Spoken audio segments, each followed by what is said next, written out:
Pencernaan manusia merupakan sistem dalam tubuh yang memproses dan mengubah makanan menjadi sisa-sisa makanan yang kemudian akan bermanfaat dan diserap oleh tubuh. Selain itu, pencernaan manusia juga merupakan proses pemecahan molekul-molekul yang masih bersifat kompleks menjadi molekul yang lebih sederhana, sehingga memudahkan proses penyerapan. Proses pencernaan makanan sendiri dibedakan menjadi dua, yaitu yang pertama proses pencernaan makanan secara mekanik, di mana dalam proses mekanik tersebut ada gerakan mengunyah, menelan, mendorong, memompa, meremas-remas makanan dengan tujuan untuk memperkecil ukuran makanannya.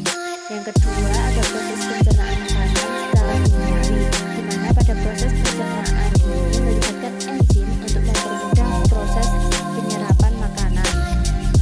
Berikut adalah penjelasan pada proses pencernaan makanan manusia dengan menggunakan alat media yang telah saya buat.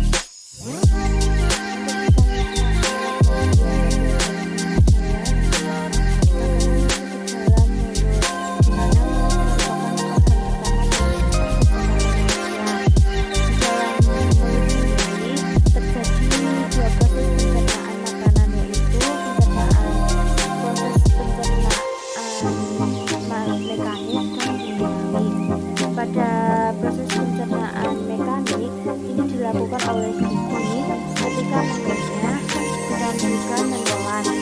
Pada proses kimiawi dilakukan oleh enzim amilase yang berperan sebagai mengubah makanan yang mengandung amilum menjadi glukosa yang lebih sederhana. Untuk selanjutnya makanan akan masuk ke penggorokan dan makanan berubah menjadi lebih halus. Di kerongkongan sendiri terjadi gerak peristaltik, di mana gerak tersebut mendorong makanan menuju ke lambung.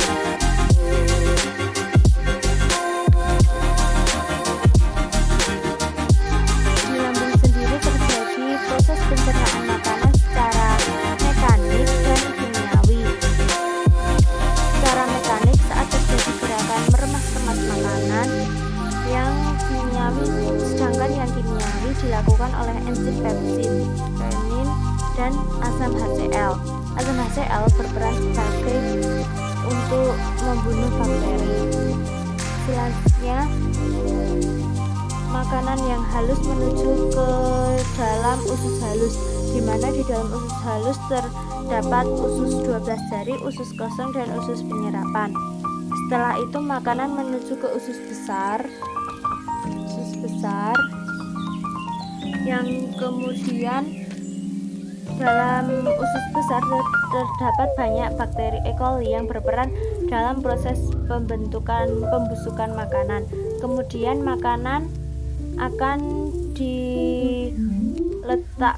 di rektum, di mana di rektum ini makanan akan disimpan, dan ketika rektum penuh maka akan terjadi kontraksi. Nah, kontraksi ini akan menyebabkan sisa makanan tersebut menjadi keluar dalam bentuk feses melalui anus.